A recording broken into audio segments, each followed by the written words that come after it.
So corresponding to the four wholesome supramundane consciousness, there are four resultant supramundane consciousness. They are called fruit consciousness or fruition consciousness. In actual occurrence, fruit consciousness immediately follows the path consciousness.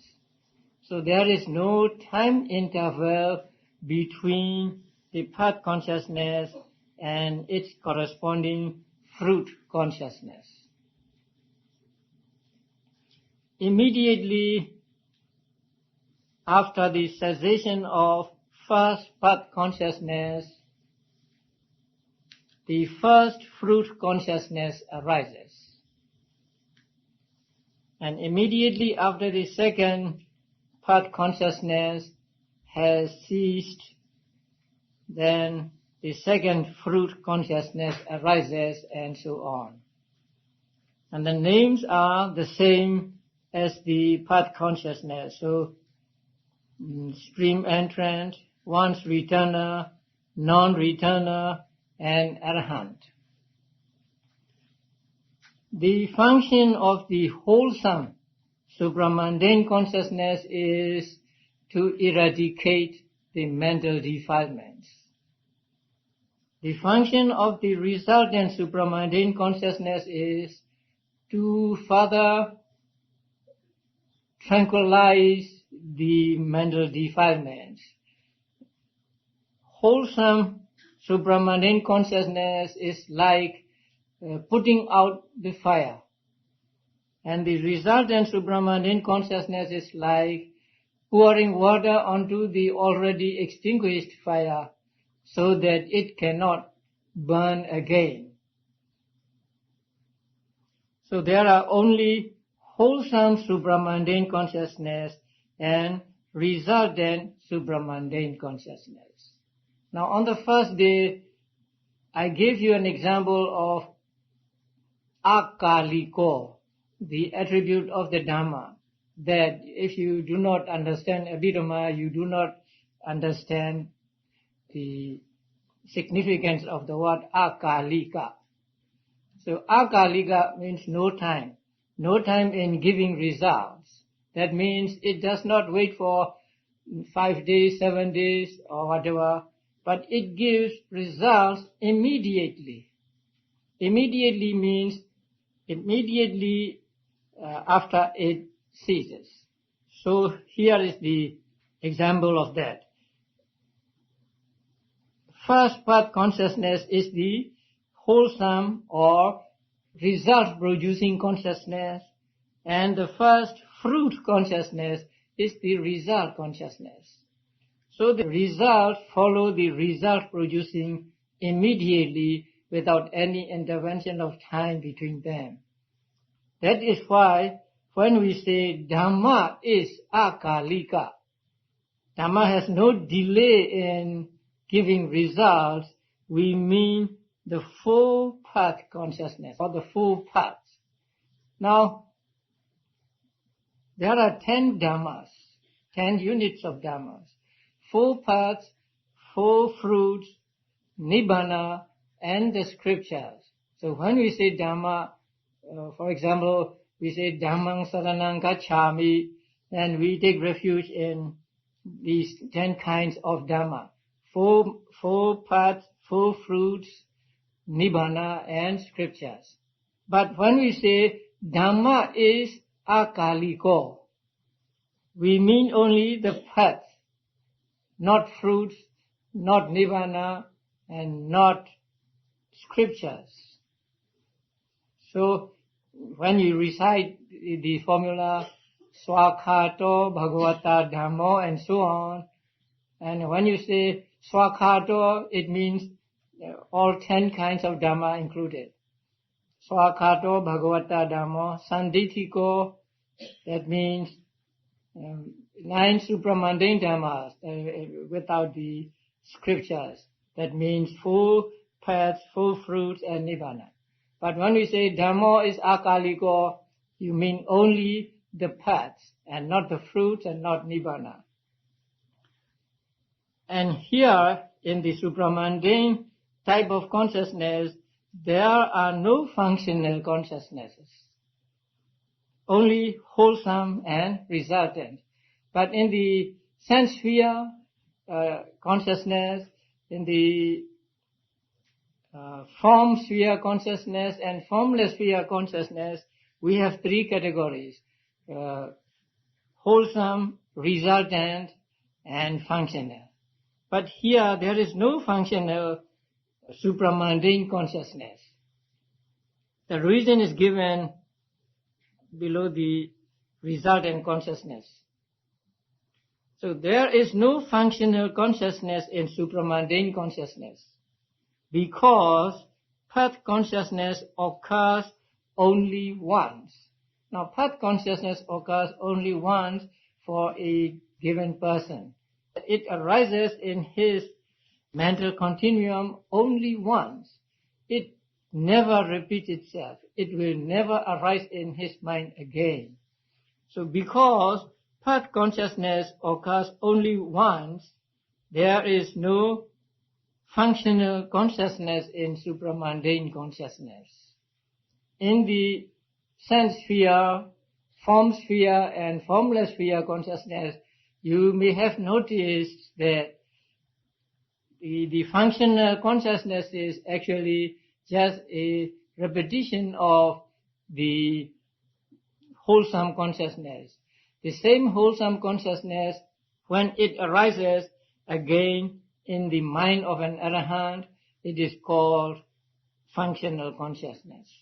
But here, path consciousness does not arise again. It arises only once. That is why there is no functional consciousness in supramundane consciousness. If it were to occur more than once, if the path consciousness were to arise more than once, it would be possible to say that there is functional consciousness in supramundane consciousness. Because if it arises again and it arises in the mind of an arahant, it might be called functional consciousness, but it does not arise. But path consciousness does not occur again in those who have reached any of the four stages of enlightenment, because just as a lightning can destroy a tree by hitting it only once, so path consciousness can accomplish its function, which is the total eradication of mental defilements, just by occurring once, so that there would be nothing for it to accomplish even if it were to occur again.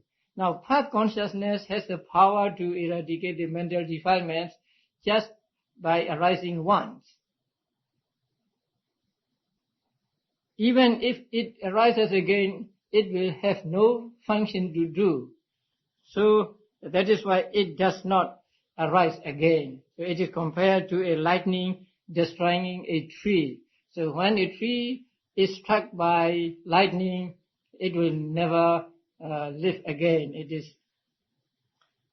totally destroyed. So in the same way, path consciousness, when it arises like lightning, it eradicates mental defilements altogether. So even if it were to arise again, it would have no function to do. That is why it does not arise again.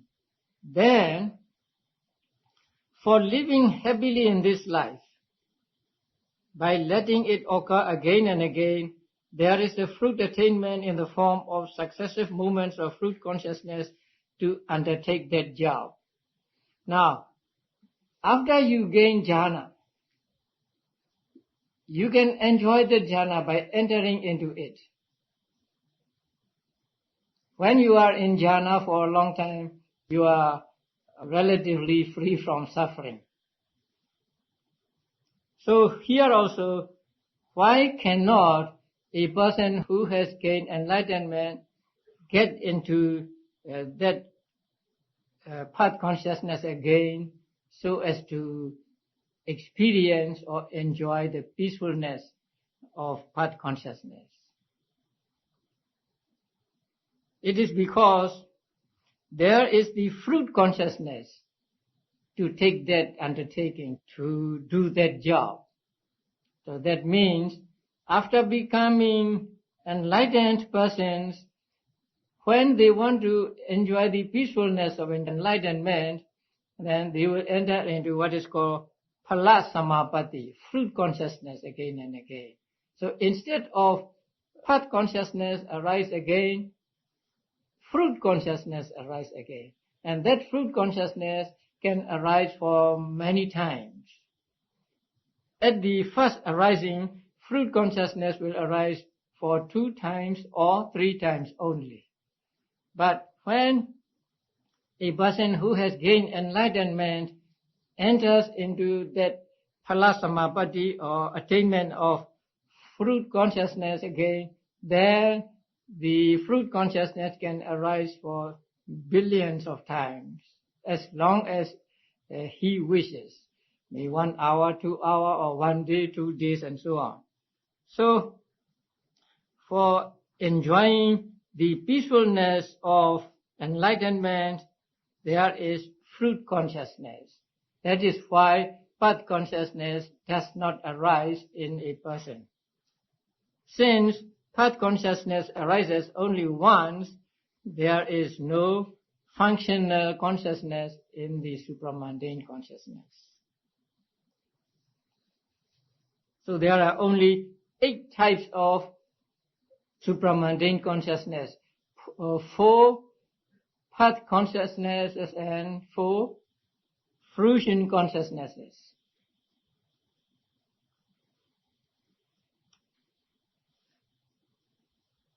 I feel more comfortable using Pali words than the English.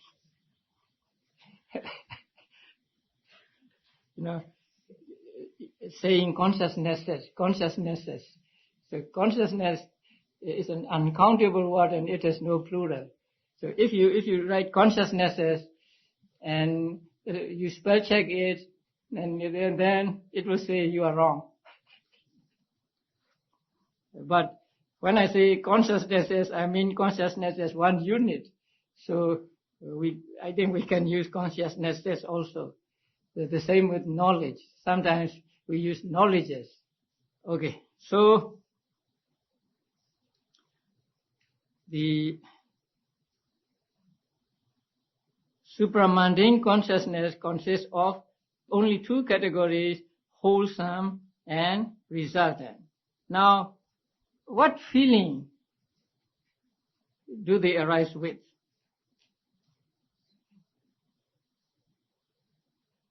No color there. I put both colors. So they can be accompanied by joy or they can be accompanied by indifference. So when we count all 89 or later 121 types of consciousness, especially 89 types of consciousness, we can say that all 8 types of the supramundane consciousness are accompanied by joy or accompanied by indifference. The parentheses are meant to be not parentheses actually. I do not know how to put color half red and half blue. So I use the parentheses. The left parenthesis should be say red and right should be blue. They can be either accompanied by joy or indifference. That will become clear when we study further how the 8 supramundane types of consciousness become 40 types of consciousness. But before we go there, I would like you to look at the sheet with the name 2 kinds of jhanas. Now, so far, we have studied the jhana consciousnesses. And we use the word jhana in its technical sense with just one meaning, that is Rūpāvacara jhana and Arūpāvacara jhana, or form jhana and formless jhana. But the commentaries sometimes they wanted to give us more information. And that makes us confused. So the use of jhana can be confusing. Because commentary said that there are two kinds of jhanas. That which examines closely the object, that is one kind of jhana. It is in Pali, it is called Aramanupanijjhana. It's long name. And then there is another jhana which examines closely the characteristics. That means the anicca, dukkha, and anatta nature of things. So there are two kinds of jhanas. One that examines the object closely. That means that dwells on the object firmly and closely. And there is another kind of jhana that examines the characteristics, the impermanent, suffering, and non-soul nature, the characteristics closely. So there are two kinds of jhanas. But the 8 attainments, that means 4 Rūpāvacara jhanas and 4 Arūpāvacara jhanas, are called Aramanupanijjhana, the first one, because they examine closely the object of Tatkasina and so on. This is the usual jhana we understand. So when we say jhana, we almost always mean the Rūpāvacara or Arūpāvacara jhana. And they are called jhana because they examine closely the object of Tatkasina, Vatakasina, and so on. But what is confusing is the statement that Vipassana, Magga, and Phala are also called jhana. They are called Lakhanupanijjhana. Now, Lakhana means characteristic and Upanijjhana means examine closely. So Vipassana is called Lakhanupanijjhana, or in short, Vipassana is also called jhana. Magga is also called jhana. Phala is also called jhana. So in this extension of meaning, everything can be jhana. The usual 4 Rūpāvacara, 4 means actually 5. 4 or 5 Rūpāvacara jhanas and 4 Arūpāvacara jhanas are jhanas. And also Vipassana, Magga, and Phala can be called jhana. Now Vipassana is called jhana because it examines closely the characteristics of impermanence and so on. And Magga is called jhana because the work done by Vipassana comes to be accomplished through Magga. So when one reaches the Magga, closely examining the characteristics is accomplished or is come to an end. So Magga is also called jhana. And Phala is also called jhana because it examines closely the truth of cessation, that means nibbana. It takes nibbana as object, and so it examines closely the truth of nibbana or cessation. So Phala can also be called jhana. So according to this commentary, there are many kinds of jhanas. The usual jhanas we understand, and also Vipassana, Magga, and Phala are jhanas. Now, some people wanted to know whether there is jhana in Vipassana. To answer this question first, we must ask him again, what do you mean by jhana? If you mean just examining closely as jhana, then Vipassana is also jhana. Magga is also jhana, Phala is also jhana. But if you mean jhana as a technical term for Rūpāvacara jhana and Arūpāvacara jhana, then there is no jhana in Vipassana. Because the jhana as a technical term for Rūpāvacara and Arūpāvacara jhana takes the objects like kasina objects as object, but Vipassana takes the 5 aggregates of clinging or nama and rupa as object. And magga and phala takes nibbana as object. So they are different. Now, in the Abhidhamma itself and in the commentaries, the supramundane cettas are described as jhanas also.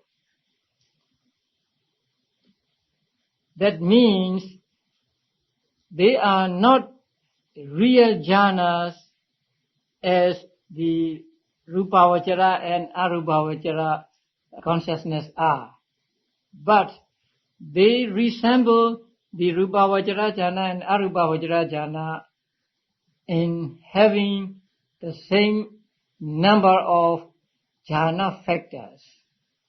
Now you have not studied the second chapter of this book, so you do not know the mental factors that arise together with a certain given citta. Now when magga consciousness, when the path consciousness arises, it is said that 36 mental factors also arise. Among the 36, there is vitaka, vichara, piti, and sukha as vedana, and also ekagata. So that path consciousness resembles the first jhana because it has 5 jhana factors arising with it. So in this way, the path consciousness, the first path consciousness, can be divided into 5 jhana consciousness, not real jhanas, but resembling the jhana consciousness. So the first path consciousness is divided into first jhana, first path consciousness, second jhana, first path consciousness, third jhana, first path consciousness, fourth jhana, first path consciousness, and fifth jhana, first path consciousness. So in this way, first path consciousness can be expanded into 5 types of consciousness. First jhana, second jhana, third jhana, fourth jhana, and fifth jhana. The second path consciousness again can be divided into 5, third path consciousness 5, fourth path consciousness 5, and so when expanded, there are 20 wholesome supramundane consciousness, or there are 20 path consciousnesses.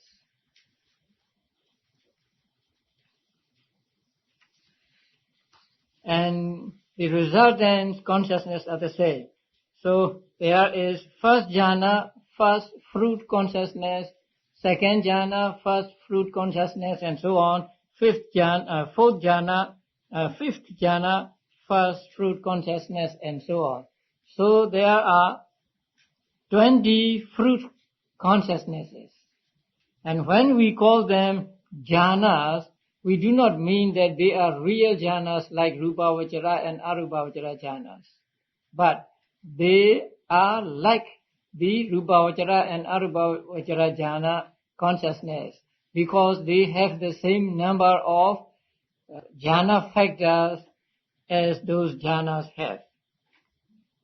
So in this way, we get 40 supramundane types of consciousness, 20 wholesome or 20 magga consciousnesses, and 20 fruit consciousnesses. The difference between the jhanas, Rūpāvacara jhanas, Arūpāvacara jhanas, and the supramundane jhana is given in manual. So it says, whereas the mundane jhanas take as their object some concept, such as a sign of the kasina, the supramundane jhanas take as their object nibbana. Mundane jhanas and supramundane jhanas. Mundane jhanas take kasina object or other concepts as object. Because when you practice meditation to reach jhanas, you take the kasina object or some other objects as object. But supramundane jhanas, magga and phala, supramundane jhanas take nibbana as object. So, as to the object, they are different. The mundane jhanas take mostly concepts as object, and supramundane jhana takes nibbana as object. And second, whereas the mundane jhanas merely suppress the defilements while leaving their underlying seeds intact, the supramundane jhanas of the path eradicate defilements so that they can never arise again. Now, mundane jhanas can suppress the mental defilements. Suppress means they cannot destroy them altogether. So, these mental defilements that are suppressed by the mundane jhanas may come back. But the supramundane jhanas, especially of the path, eradicate mental defilements so that they can never arise again. So the eradication is absolute. And third, while the mundane jhanas lead to rebirth in fine material world and thus sustain existence in the round of rebirths. Now, mundane jhanas can lead you to rebirth in the Brahma world. So that means it sustains the existence in the round of rebirths. But the jhanas of the path cut off the fetters binding one to the cycle and thus issue in liberation from the round of birth and death. That means supramundane jhana can take you out of the round of birth and death or out of the samsara. So mundane jhana leads to rebirth. Supramundane jhana leads to no rebirth. And finally, whereas the role of wisdom in the mundane jhanas is subordinate to that of concentration. In the mundane jhanas, concentration is more important than knowledge or understanding.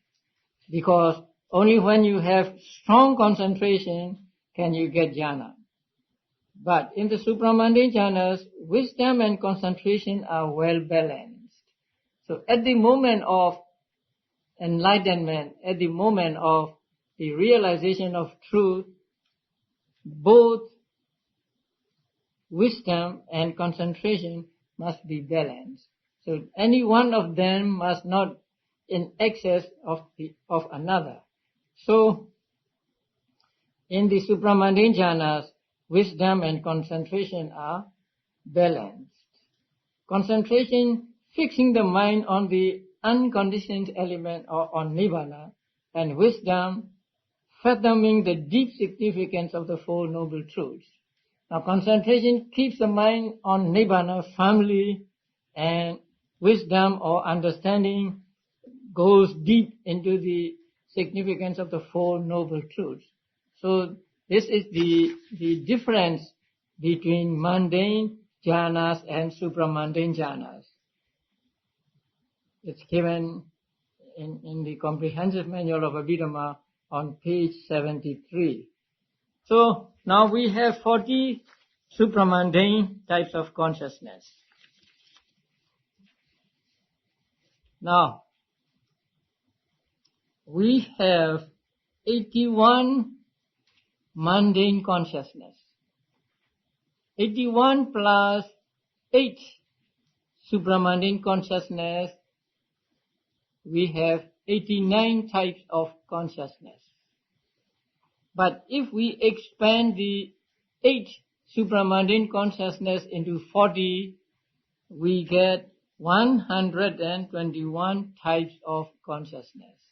So the chart shows 121 types of consciousness. If you want to see 89 types of consciousness, then we will take the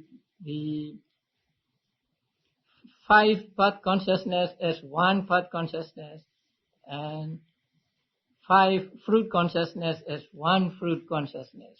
So in that case, the first column is Sotapatti Magga, the first Magga, and then next second Magga, next third Magga, and the next fourth Magga.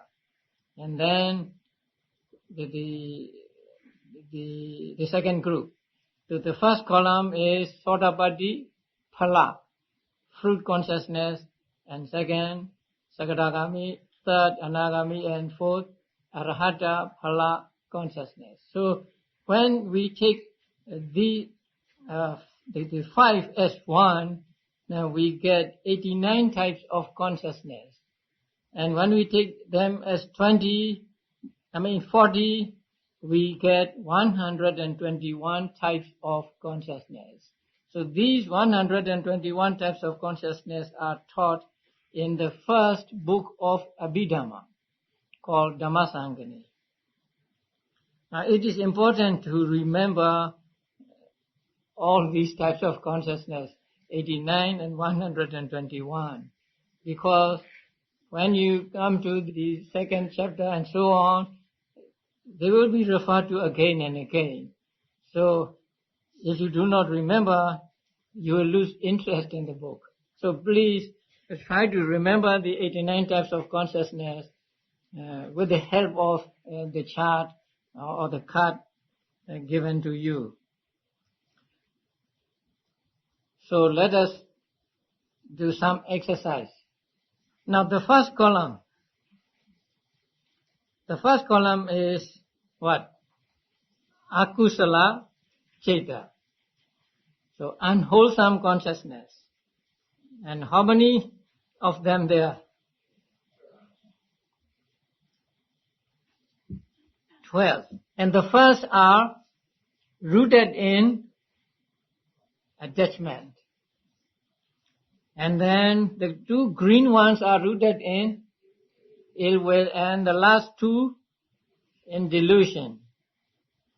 And among these 12, how many are accompanied by joy? 4. How many by indifference? 6. How many by displeasure? 2. Very good. So go to the next. Now the first dot, what is that?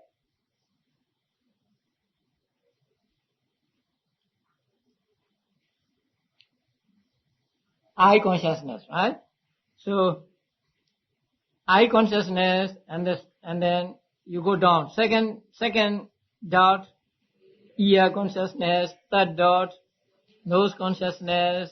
Fourth dot, tongue consciousness. And then green cross, body consciousness. And then below, receiving consciousness. And then the last one, investigating consciousness. So they are the result of what? Wholesome or unwholesome? Unwholesome. They are the results of unwholesome consciousness or unwholesome karma. And when do these types of consciousness arise? When you experience some desirable or undesirable object. Undesirable object. So when you see something ugly and so on. Now let us go to second column. The first one, again, eye consciousness, ear consciousness, nose, tongue, and then red cross, body consciousness. And then the blue one, receiving. And the red one, investigating, and blue one, investigating. So there are 2 investigating consciousnesses. And this column is the result of what? Wholesome karma. So when you experience something pleasant, when you see something beautiful and so on, the consciousness belonging to this group arises in the mind. And then the last column are called functional consciousness. So the first one is what? 5 sense door adverting. That means at that moment the mind turns to the object presented to it. And the second one is mind door adverting. So when you do not use the five senses, but when you use your mind, when you think of something, when you remember something and so on, then the second one, mind door adverting, will turn your mind to the object. And the last one, the red one, smile producing. And it arises only in the minds of Arahants and Buddhas. And these three columns are called Ahituka Cetas. Ahituka means rootless. So they do not arise, or roots do not arise with these cetas. And do you remember what roots are? Greed, hatred, delusion, non-greed, non-hatred, non-delusion. So these 18 arise with none of these hetus or none of these roots. So they are called ahetuka or rootless consciousness. 12 akusala cetas and 18 ahetuka cetas together 30. Now these 30 are called what? Non-beautiful consciousness. So 30 non-beautiful consciousness. Now among the 18 ahetuka cetas, how many are accompanied by joy? Only 2. The investigation and smile producing. How many are accompanied by indifference? 14. 1, 2, 3, 4, 5, 6. 1, 2, 3, 4, 5, 6. 12. And then 1 to 14. So 14 are accompanied by indifference. And 1 is accompanied by pain. And 1 is accompanied by pleasure. Okay, the next group, the 3 columns, they are called Kama Vachara Sovana, sense sphere, beautiful consciousness. And the first column is what? Wholesome, kusala. And second column, resultant. So they are results. And the third column, functional. They arise in Arahants and Buddhas only. And among them, 4 are accompanied by joy and the first column. The 4 are accompanied by joy and the other 4 accompanied by indifference. The same with the 8 resultant consciousness and with functional consciousnesses. So these 24 types of consciousness are called Kama Vachara Sovana, beautiful consciousness. Now, look at the first column of this Kama Vachara Sovana. They are kusala, wholesome consciousness. Wholesome consciousness are result producing, right? So, wholesome consciousness produces results, and these 8 can produce identical results as well as non-identical results. So, which are the identical results of these 8? The middle column, resultant, 8 resultant consciousness. And which are the non-identical results of these 8? Among the ahitukas. Because these 8 are the result of the 8 wholesome, beautiful consciousness. But they are not identical. So, the wholesome, beautiful consciousness can produce both identical and non-identical results. Let us go back to akusala. Now, akusala can produce results because akusala is also result producing. And which are the results of these 12 akusalas? The 7 of the first column of ahetuka cetas. So they are also non-identical results. So 12 akusala cetas, 18 ahetuka cetas, and 24 kamavachara sovana cetas altogether make 54 cetas, and they are called sense sphere cetas or kamavachara cetas.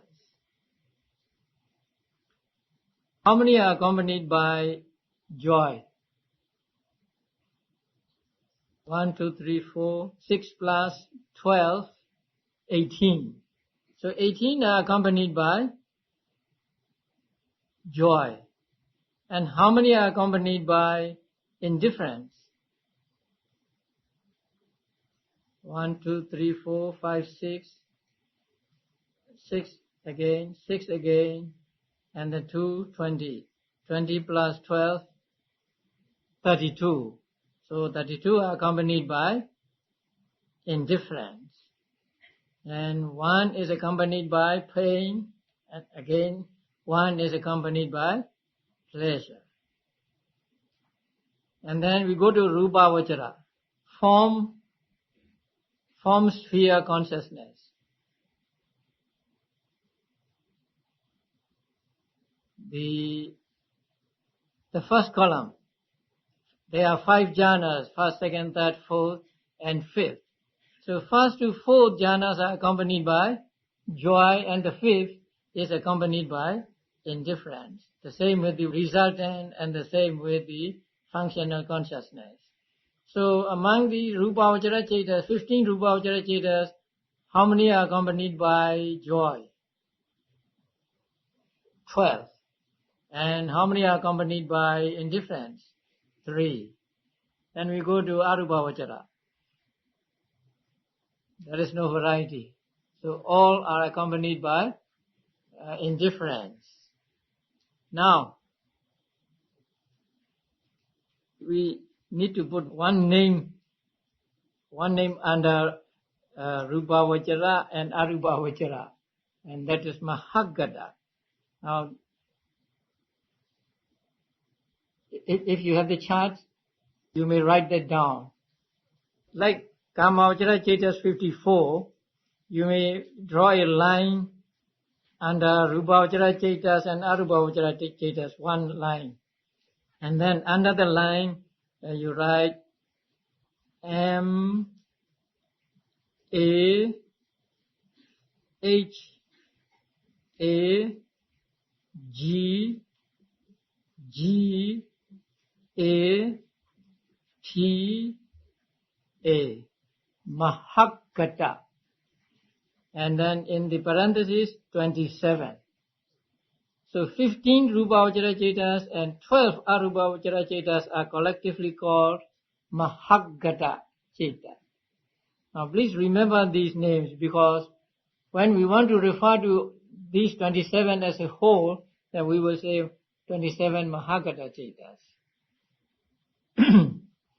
So among the 27 Mahāgata cetas, 12 are accompanied by joy and 15 are accompanied by indifference.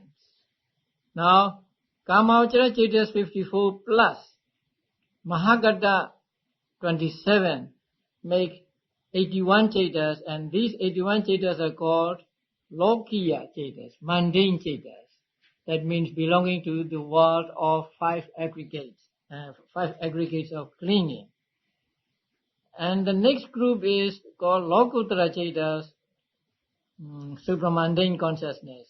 So they can be 8 or 40. So let us take 40.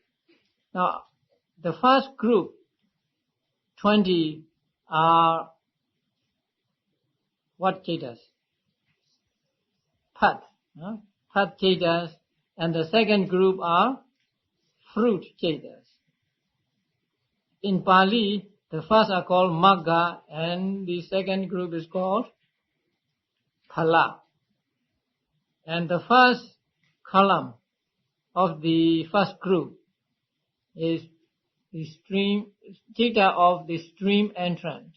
And the second column of one's Ritana, third column of non-Ritana, and fourth column of Arahant. The same with the fruit consciousness. And the first four of the stream entrant are accompanied by joy, and the last one accompanied by indifference. So out of 20 path consciousnesses, how many are accompanied by joy? 16.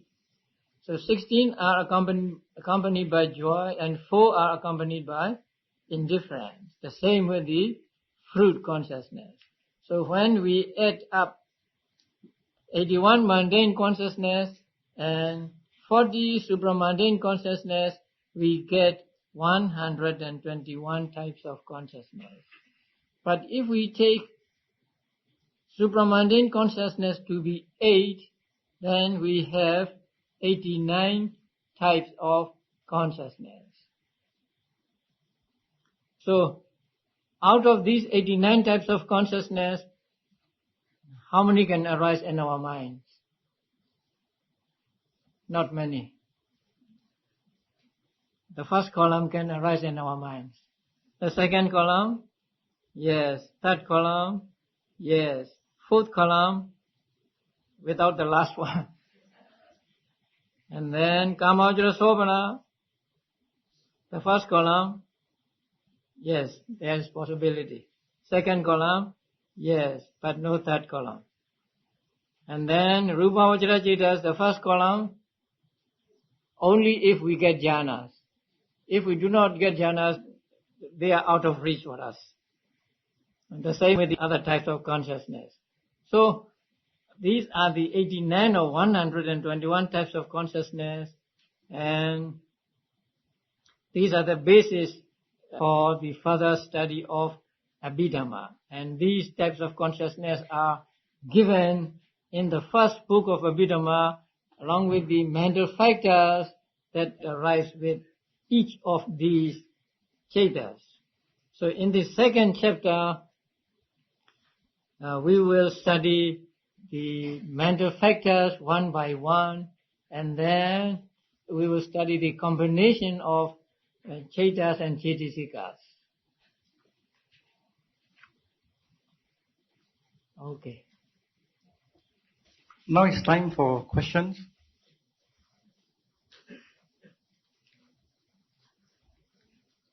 Very well, sir.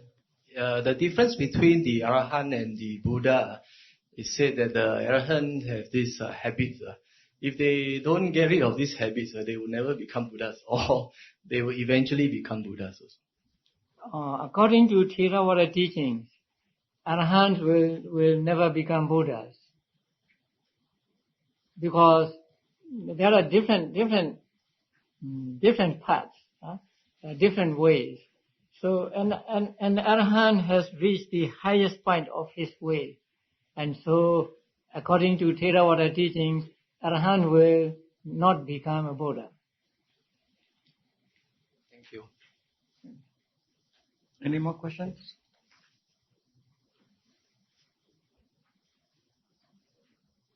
Okay, if there's no more questions, we will call it a day. Please rise, put your palms together.